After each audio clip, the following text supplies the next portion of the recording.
Breaking చూస్తున్నాం. పంజాబ్ రాష్ట్రంలో కొన్ని రోజులుగా భారీ వర్షాలు బీభత్సం సృష్టిస్తున్నాయి. వరుణుడి విజృంభణతో వీధులన్నీ చెరువులను తలపిస్తున్నాయి.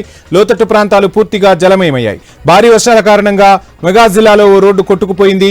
స్కూల్ విద్యార్థులతో పాటు కొంతమంది రోడ్డుకు అవతల చిక్కుకుపోయారు. వారిని రక్షించేందుకు స్థానికులు శతవిధాలా ప్రయత్నించారు.